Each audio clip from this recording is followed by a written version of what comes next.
السلام عليكم ورحمة الله وبركاته. عاملين ايه؟ يا رب تكونوا بخير. النهارده هعمل معاكم الفطير المشلتت، وهقولك على طريقة حلوة جدا تعملي بيها الفطير وبأقل كمية سمنة، وكمان هيطلع مورق. ولو بتعملي الفطير وبينشف معاكي هقولك على خطوة مهمة جدا في السوا هتخلي معاكي الفطيرة طرية ومورقة. يا ريت بس تتبعي الطريقة لحد الآخر، ويا ريت لو أول مرة تشوفي قناتي يا ريت تدعميني باللايك واشتراك للقناة علشان يوصلك مني كل جديد. اللهم بارك، بجد تحفة. لازم تجربي طريقة النهاردة بعد ما هتشوفيني، هيطلع معاكي مورق وكمان طري جدا. واللهم بارك، بجد تحفة وبأقل كمية سمن.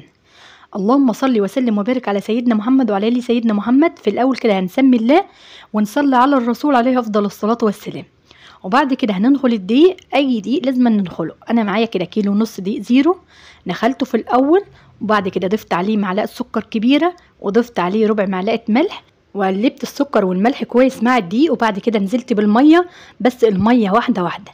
في اي معجنات مش عايزاكي تعجني العجينه طريه في الاول علشان ما تغلبكش، وكمان هتبقى صعبه جدا وتتلزق معاكي في الاخر.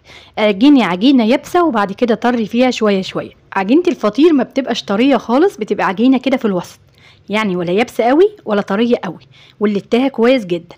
استعدي بقى كده للعجينة علشان تلتيها كويس علشان تديكي نتيجة في الفطير زي بتاع المحلات اللي احنا بنشتريه من بره. اعجني العجينة واتعبي فيها شوية، هتلاقي النتيجة بجد تحفة. انا قلبت في الاول، اول ما الدقيق اختفى معايا وقفت مية، لتيت العجينة على اليابس. لما عازت معايا مية كنت ببل ايدي بس مية وقلبت العجينة. سبت بقى العجينة بعد ما عجنتها كده وريحت شوية نص ساعة، اقدر ارفع العجينة كده ما تتقطعش معايا، وكمان اتخدمت كويس ما شاء الله. هنعمل على طول، هنشتغل في العجينة. انا ريحتها بس نص ساعة علشان تبقى سهلة جدا في الفرد. انا هعمل الكيلو ونص، هعمله 6 فطيرات، يعني كل فطيرة كده معايا ربع كيلو، على حسب ما انت عايزاها. بقى فطيرة كبيرة وتكون تخينة سمكها هتعمليه الكيلو ونص 3 فطيرات، يعني كل نص كيلو فطيرة واحدة. بس انا عملت بقى فطير وسط وقطعتهم وغطيتهم بالكيس، وكل ما ترتاح بقى معانا العجينة حتى لو كانت يابسة معاكي، كل ما ترتاح كل ما هتبقى سهلة جدا في الفرد. الدقيق زيرو كلنا بنبقى عارفين في الاول بيكون لي عرق جامد. طب هنعرف ازاي ان هو كده سهل جدا في الفرد؟ هتضغطي على العجينة زي ما انا ضغطت عليها كده، لو رفعت معاكي يبقى كده العجينة لسه مريحتش شوية. كل ما العجينة هتريح كل ما هتبقى سهلة جدا معاكي في الفرد، يعني اصبري عليها، غطيها، وهي في الحر مش بتاخد معاكي وقت خالص، وبعد كده هتبدأي تشتغلي. طب انا كده عملت 6 فطيرات، بس كل فطيرة هقطعها 4 قطع من العجين. هقطع بقى 3 فطيرات وهغطيهم لما يريحوا، وبعد كده هشتغل على طول. زي ما قلتلك طريقة النهاردة بأقل كمية سمنة هنعملها، علشان في الاول انا هفرد على دقيق. بجد الفرد على الدقيق بتخلي بقى مفيش سمنه في الفطير من جوه، وكمان بيورق. يعني انا عملت 6 فطيرات ما خدوش معايا الا ربع كيلو سمنه. انا عامله بسمنه عاديه، لو حابه بقى ان انت تعمليها بسمنه بلدي او تخلطي بين السمنه البلدي بسمنه عاديه او سمنه على زيت، الفطير هيطلع معاكي تحفه. اهم حاجه بقى العجين يتظبط، وكمان الفرد هتفرديه بالنشابه، مفيش اسهل من كده بصراحه.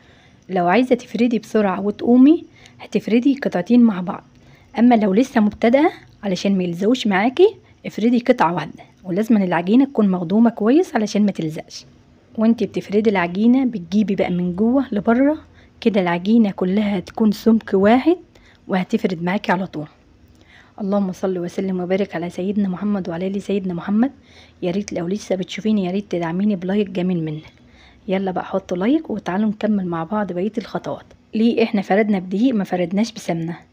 هقولك لو فردتي بسمنه هتلاقي العجينه كلها شربت سمنه، وكمان ممكن تتقطع معاكي، وتيجي تشوفي النتيجه في الاخر تلاقي الفطيره كلها سمنه ما تقدريش تاكليها. برشح طريقه النهارده لاي حد عايز يعمل فطير ويطلع معاه مظبوط 100% وبأقل كميه سمنه. بجد تحفه، وكمان سهل جدا للمبتدئين. يعني لو انت اول مره تعملي فطير بجد هيطلع معاكي مظبوط 100%، بس لازم تشوفي الطريقة لحد الآخر، علشان لحد الآخر يا جماعة في خطوات مهمة جدا بنقولها علشان الفطير ما ينشفش ساعة ما بنيجي نسويه. أنا كده خلاص فردت، وكمان نفضته من الدقيق، يعني كده أوسع معايا ومفيهوش أي دقيق. هعمل ايه بقى؟ هجيب سمنة بس بسيطة خالص، مش شرط ان احنا نملى الصينية يا جماعة، ما كده كده لسه هنوسعها تاني. احنا بنمسح كده بس بالفرشة، يعني زي ما انتوا شايفين سمنة بسيطة خالص. وبنطبق بقى الاطراف على بعضيها. الاطراف اللي احنا بنطبقها على بعضيها هي اللي هتكون مورقه بعد كده.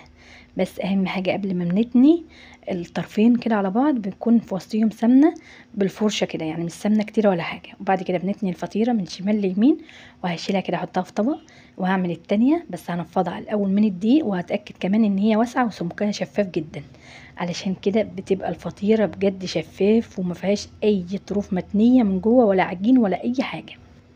مسح بسيط خالص بالسمنه علشان بس تفرق الرقات عن بعضيها. الفطيرة بعد ما بتستوي بتعدي كده رقات فوق بعضيها اكتر من 20 رق. انا عملت 4 قطع دخلتهم جوه بعض، ممكن تعملي انت 5 6. لو حابة ان هي الفطيرة تبقى سمكها تخين معاكي وكمان تكون مليانة رقات من جوه، ممكن تعمليها 5 أو 6 قطع تدخليهم جوه بعضيهم، هتكون بقى مليانة رقات. بس اهم حاجة مسحة سمنة وتطبقي التطبيق اللي احنا بنطبقه كده، وندخل الفطيرة جوه بعضيها. انا الفطير المشلتت انا بعمله بطريقتين، والطريقتين بيورقوا، بس بصراحه الطريقه بتاع النهارده خفيفه جدا وما فيهاش سمنه، فعلشان كده عجبت ولادي. وكمان تقدري تاكلي كده ما تتعبيش من الفطير، وكمان مورقه توريق كتير جدا.